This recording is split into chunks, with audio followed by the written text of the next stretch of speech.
Morning, I'm Randy. I'm the Cheap Audio Man. Welcome to my channel. If you're new here, please subscribe. We're also giving away a pair of speakers. The clips are 51Ms. I'm going to link that video in the description. So if you want to win a pair of free speakers, go sign up. It'll tell you about everything you need to do. Also, if you want to try high-res music try high-res music for free, and you live in the United States or Canada, the US and A, or the Canada, there'll be a link in there too. So yeah, try it out. I get $1 if you sign up. It's great. If you want to skip to my final thoughts, just go all the way down. I'll also link the final thoughts, the timestamp in the description. But today we're talking about my review of the Elac Debut Reference. So grab a cup of coffee, sit down, and let's talk about the Elac Debut Reference.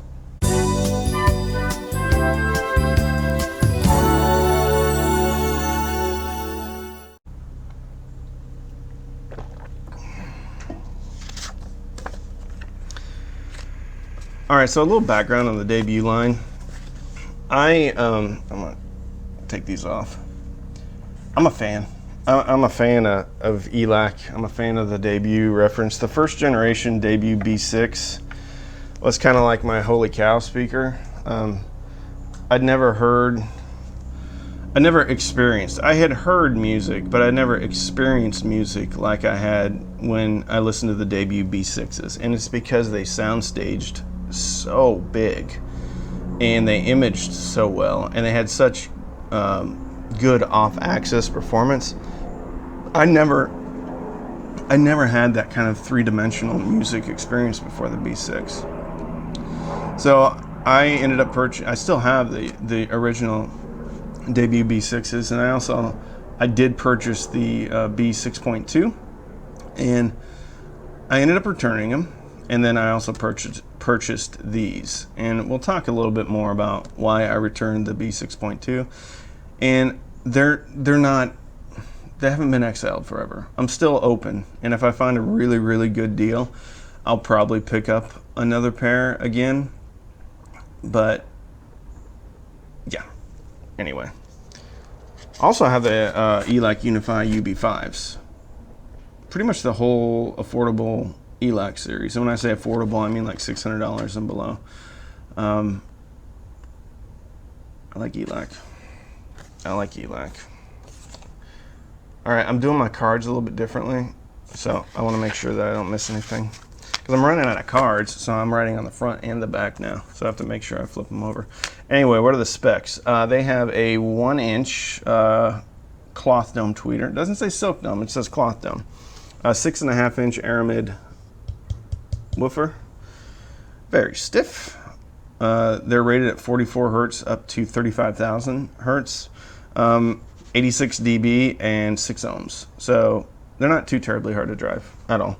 And they have a really good crossover. What is that crossover? They didn't really mention it, but they're good at crossovers. And Andrew Jones is really good, and he designed the speaker. He's really good at maximizing the performance out of a speaker with crossovers and cabinet design and things like that. I tested them with my usual suspects of music. Dave Matthews, Every Day. Dave Matthews, Drive In, Drive Out. Shoot to Thrill by AC/DC. Highway to Hell by AC/DC. Uninvited by Alanis Morissette. Every Day is Exactly the Same by 9 Inch Nails. Africa, the Weezer version. And yeah, it was good. It's all good. I'm going to talk a little bit more about it. Looks and build. Okay, so as you can see, they have a front port somewhere. There it is. There's the front port. I couldn't find it until I touched it. So it has a front port. Nice, big, wide front port. It has this cool, and I don't know if you can see it or not. I'll try to change it. But around the woofer, it's got like metal, and then there's like a shiny part of the metal, and I never noticed that before until I got them at home, and it's just a cool little touch. And then it has obviously the little metal honeycomb tweeter covering. It's pretty cool. And I guess there's a reason behind it. I don't exactly know. I've seen a few interviews with Andrew Jones. I have this on a cutting board so I don't scratch them up.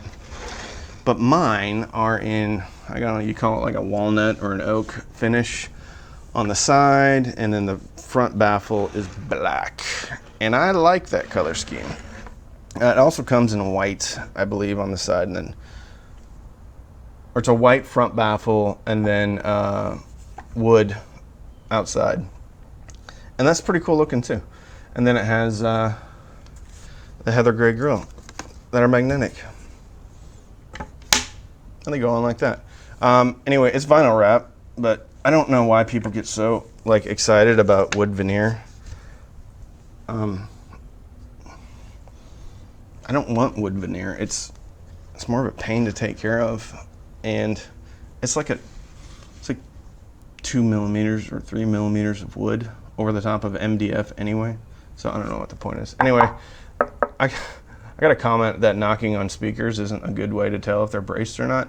However, that's the way I see everybody else doing it, so I'm gonna keep doing it. Anyway, these are braced really well, and they're braced much better than either the Debut B6 or the Debut B6.2. Much more inert. Inert means it's not going to have as many resonant frequencies, or the resonant frequencies will be reduced, thereby not affecting your music as much. So, for what that's worth. They have 5-way binding posts on the back. I'm not going to turn it around. It's pretty much the same. They're nice binding posts. Also, this is a $600 speaker. $600. Soundstage and imaging. So, if I go back to the first Debut B6, the absolute thing that just blew me away about that speaker was how it soundstaged. Excuse me. I had never experienced a 3D soundstage, just music coming from everywhere like I had with that speaker. And that's really what caused me to fall in love with Elac. The Unify UB5s don't soundstage or project nearly as much as the B6, but the sound is better. It's more linear. It's not as boosted on the low end as the Debut B6s. The reference here, it sound stages, it behaves better in sound staging than the B6. I would say it's probably a much more accurate soundstage than the B6, but it does go wider than the speakers, it does go higher than the speakers, and it does go deeper than the speakers. On Dave Matthews' Drive In, Drive Out, the initial guitar seemed like it was coming down and way back from the speakers, like probably 3 or 4 feet. Uninvited with Alanis Morissette, at the beginning of that track, there is a little bit of a piano, and then some, I think there's some type of hand drums, and it really kind of goes up and comes around. Also on the 9 Inch Nails track, there's a panning that goes, and it's very, very perfect. It's cohesive. You can follow and see the music. It's pretty cool. It's really neat. Wherever I May Roam. Oh, okay. So I listened to Metallica off the Black Album, Wherever I May Roam. And at the beginning of that track, I don't know if you've ever heard it. If you haven't, please, for the love of everything, go listen to the Metallica Black Album. Anyway, it's basically the album that made metal mainstream and acceptable. And it brought Metallica from being a metal band into becoming the greatest rock band of all time. And you may disagree with me, and that's fine. But next year, they will have been making music for 40 years. 40 years! And they're still awesome. Anyway, I'll get off my Metallica soapbox. So, Wherever I May Roam, it starts off with a kind of a deep bass, and I think it's like an Indian instrument, and it just sounded like it was coming from the side of the room right in front of me. Good. It's quite good. Soundstage and imaging, very good. Hey Jude, Beatles, picked out every single one of the instruments. Also listened to a lot of S&M too. It's another Metallica record with the San Francisco Symphony Orchestra, just released this year. On the track 1, which incidentally, Metallica, the video for 1 was what also kind of catapulted Metallica into somewhat mainstream. It got heavy rotation on MTV when MTV actually played music videos back when I was a child in the olden days. Anyway, it got heavy rotation, and the live version of that on S&M 2, towards the, I'd say, latter quarter of about 80% of the song, it's when the it's, if you know the song, you'll know what I'm talking about. Anyway, there's a whole lot going on. At that point. And I use that track to test if speakers can kind of keep their stuff together. Actually, it's kind of ironic I said that. I use that to see if speakers can keep their stuff apart, so that I can still know where all the instruments are at and they all sound separated and they don't jumble together. This did such a great job of it. This put me in the music, and I'm sorry, I should say that for the final thoughts. Anyway, let's talk about bass.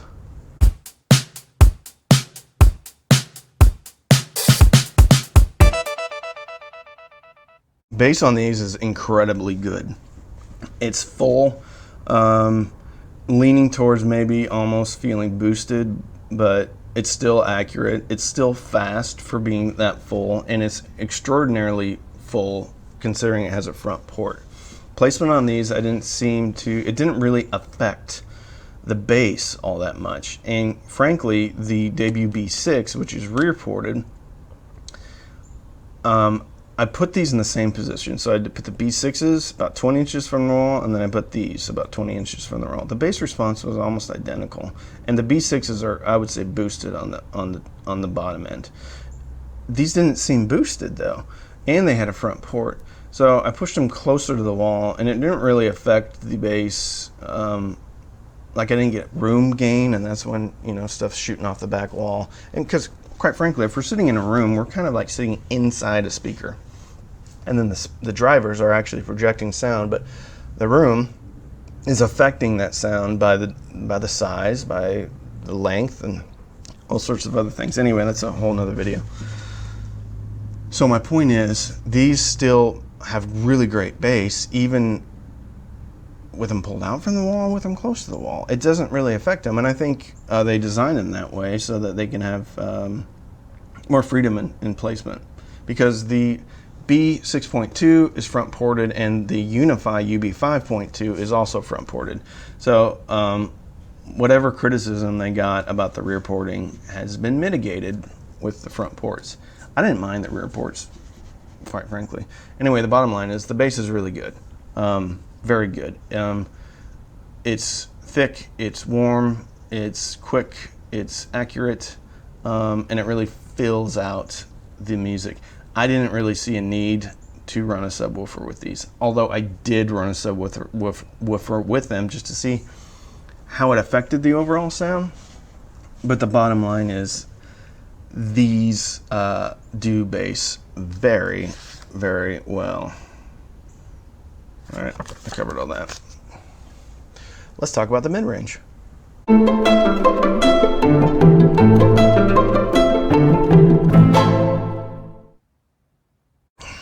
All right, mid-range to me, if I had to describe it, is smooth and almost sweet. And it almost makes digital recording sound like vinyl. And if you know the difference between, if you've listened to vinyl and if you listen to digital, the same track, you may know what I'm saying. it just sweetens things up a bit. I don't think it's probably the most accurate at all, but it's quite pleasing to my ear. It's almost like if you've ever listened to a tube amp, and it depends upon the tubes, it depends upon so many different things. It's smooth, it's silky, it's maybe leaning towards the warm side. It's buttery. It's buttery. The mid-range is buttery while still being clear. Yeah, I like that. It's buttery. And I can't even really like criticize this speaker, but if there was something that wasn't as good as other speakers, it would be female vocals.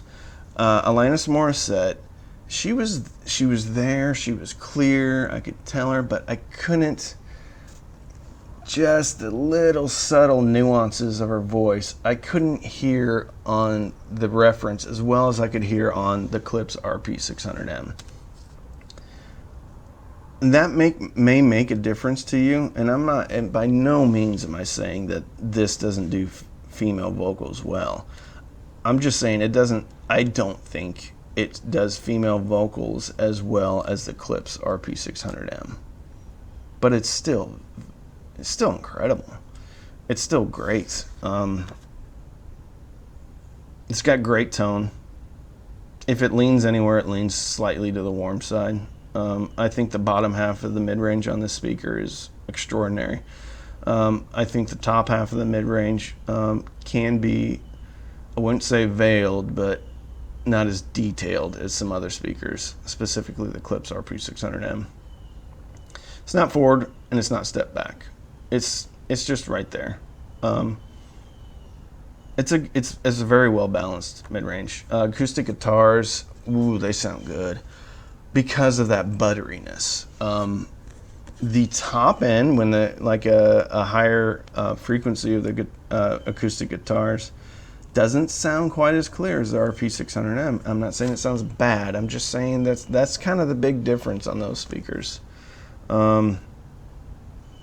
Yeah, so mid-range is very, very good. There's you lose a little bit of detail on the top of the mid-range, but I don't think it shouldn't be a deal breaker for you. Let's talk about treble.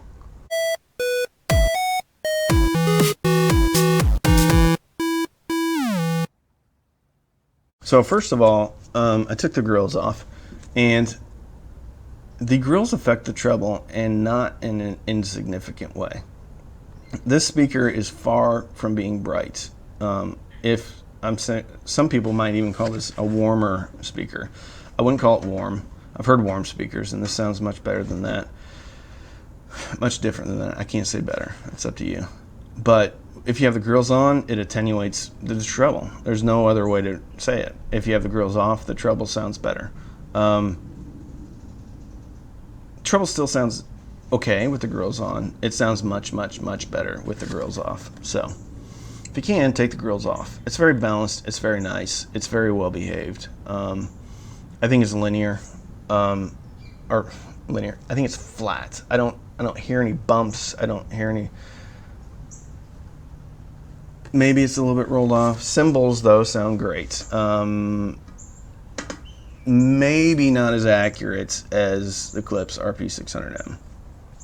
Okay, but the decay on cymbals is still very good. And I like a speaker that's a little bit less trebly than other speakers, because some of the records, like again, Metallica Black Album is a great record to test that, see if your speakers are too bright, because that album was recorded with a lot of punch and then a lot of sparkle, almost too much sparkle. So if you have a bright speaker, that record can sound really grating and shouty, and not shouty because the mids are actually a little bit recessed. I'm just saying that the cymbals are so high and boosted that it can sound not very good if a speaker's bright. That record sounded great on these. This has a great amount of treble and a great amount of clarity while not being overtly bright. So, cohesiveness of a speaker as far as how does the bass, mid-range, and treble stay together at different volumes is kind of a testament of how good the speaker is. Oftentimes, if a speaker seems not as bassy at lower volumes, as you turn it up, that bass can kind of come and balance out at kind of a sweet spot. The opposite is same is true for the treble. So oftentimes, if the treble seems really bright at lower volumes, sometimes it can balance out because that bass will come back in. At lower volumes, the treble on this sounds ever so slightly recessed. But as the volume increases, I find that that balance comes back together. I'm not saying the speaker doesn't sound good at lower volumes. It really does. But I'm just telling you what I hear. And I think the Klipsch RP600M sounds more similar than it sounds different as you go up in the volume. The reference, debut reference here, sounds a little bit warmish at lower volumes. As you turn it up, it comes together. And you don't have to turn it up too loud. I mean, I'm talking 70 dB or something. I start to hear it kind of really balance out well. And at higher volumes, this thing's awesome. It's incredible at higher volumes. Okay. So what are my final thoughts?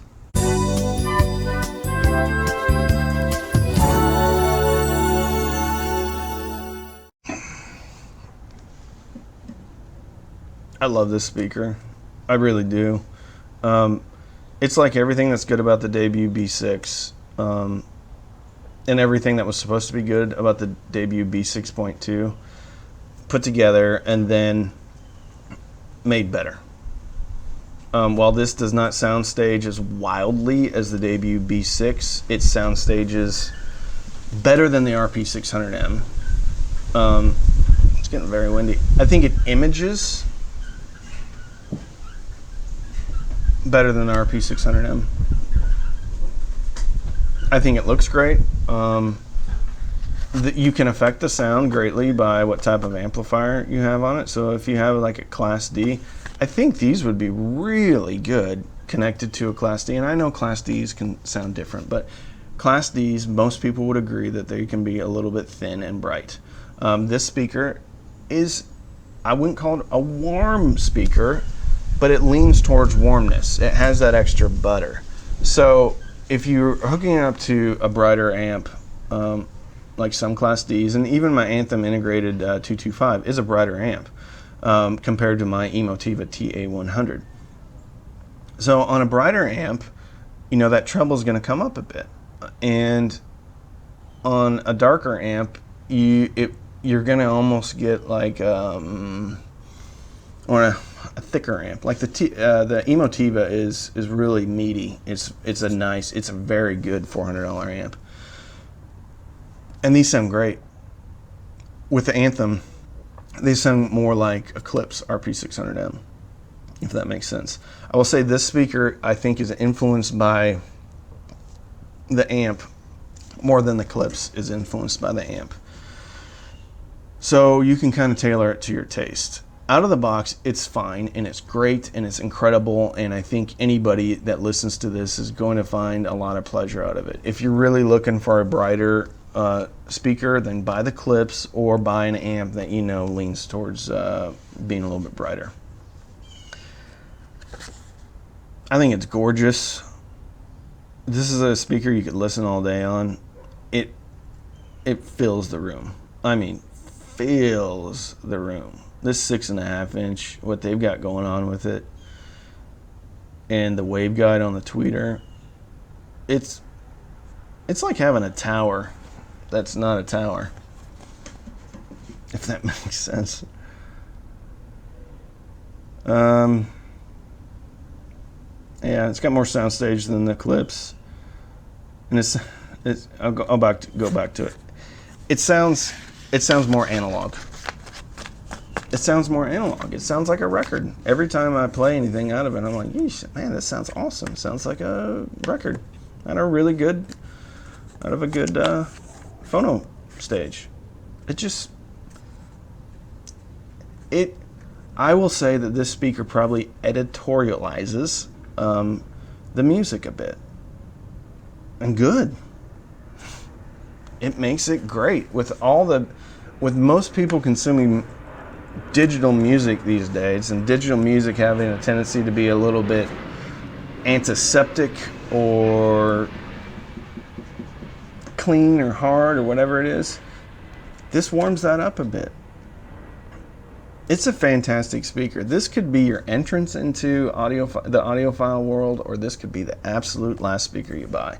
And I would say the same thing about the Klipsch RP600M. I would also say, if you're looking at buying a $1,000 speaker or a $1,200 speaker, what I would do is I would buy this, and I would buy the Klipsch RP600M. And then you have two different flavors of speakers, and you get to enjoy two different things. I don't think we should box ourselves into one way of listening to music. That's why I love affordable equipment, because you get to hear differences that you wouldn't get to hear otherwise. And this speaker is just amazing. And even though it colors the sound a bit, great. I'm glad it colors the sound a little bit. The Klipsch colors the sound a little bit too. It's a little bit exciting and bright, and not bright, but it's exciting. It's this is more well behaved than the Klipsch. This would be I don't know, a businessman with cigar and cognac, where the Klipsch might be I don't know, a Wall Street guy that maybe did some things in the bathroom he shouldn't have done, and now he wants to party. You can still party with this guy. It's just not as maybe insane or crazy. So I'm going to link these right now. The worst thing this speaker has is the Klipsch RP600M being sold at $440. While I would say that this speaker is more versatile than the Klipsch, simply because you can affect the sound so greatly by the amps that you connect to it. At $440, the Klipsch RP600M, I would recommend that every time if somebody was on a budget. But if you can afford them, then great. If you are looking at buying a speaker above $1,000, look hard at both these and the Klipsch. These will probably go on sale. It's like November 19th or 20th right now. So I would think that they would go on sale. However, I haven't seen a lot of deals on these. I bought these open box from a retailer. And so I got a slight discount off of it. Not a huge one though. But I don't know. They're great. They're great speakers. And the Klipsch and this one are my two. The Klipsch RP600M and the Debut Reference are far and away my favorite speakers. And I kind of switch them in and out. That was a mouthful. That's probably a long one. So if you're new here and if you've made it this far, then please subscribe and please like the video. I have a lot of other videos. You can check them out. You can sign up to get a free pair of Klipsch R51Ms. That video will be in the description. I do have a Patreon page, so if you want to support the channel, you can do it two ways. You can either buy things through the links, I'll get a small commission on that, or you can donate to the Patreon, because I'm starting to run out of money to buy all this stuff. So if we can start to bring in some funds into this, it'll give me the opportunity to review different things, and I've already had some requests to review different components. So anyway, with that, I am Randy. I'm the Cheap.